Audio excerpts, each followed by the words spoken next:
বৈষম্য বিরোধী ছাত্র আন্দোলনের লং মার্চ টু ঢাকা কর্মসূচি চলছে। অপরদিকে দেশজুড়ে কারফিউ চলমান। জাতির উদ্দেশ্যে সেনাবাহিনী প্রধান জেনারেল ওয়াকারুজ্জামানের ভাষণ দেবেন। বর্তমান সংকট নিরসনে দেশের শীর্ষ পর্যায়ের সব নেতাদের সঙ্গে আলোচনায় বসেছেন সেনাপ্রধান জেনারেল ওয়াকারুজ্জামান। এদিকে রাস্তায় নেমে এসেছেন লাখ লাখ মানুষ। এ সময় তারা সেনা সদস্যের উদ্দেশ্য করে থ্যাংক ইউ বলে স্লোগান দিচ্ছেন। অন্যদিকে বঙ্গবন্ধু এভিনিউয়ে আওয়ামী লীগের কেন্দ্রীয় কার্যালয় এলাকা পুরো ফাঁকা, নেই কোনো নেতাকর্মী। চিরচেনা আওয়ামী লীগ কার্যালয়ে শুনশান নীরবতা।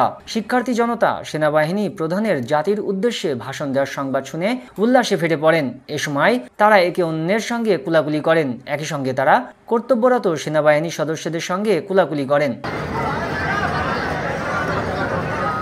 শিক্ষার্থী সহ হাজার হাজার জনতা প্রধানমন্ত্রীর বাসভবন এ সময় আন্দোলনকারীদের উল্লাস করতে দেখা যায়।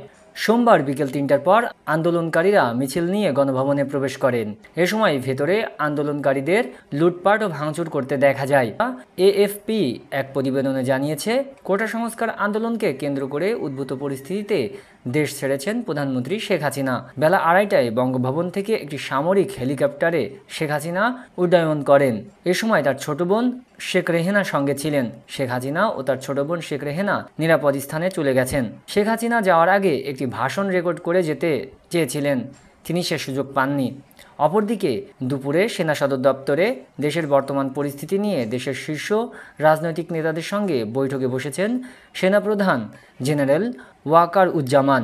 জানা গেছে, বৈঠকে জাতীয় পার্টির সিনিয়র কো চেয়ারম্যান আনিসুল ইসলাম মাহমুদ ও পার্টির মহাসচিব মুজিবুল হক চুন্নু ও ঢাকা বিশ্ববিদ্যালয়ের আইন বিভাগের অধ্যাপক আসিফ নজরুল সহ অনেকে বৈঠকে অংশ নিয়েছেন।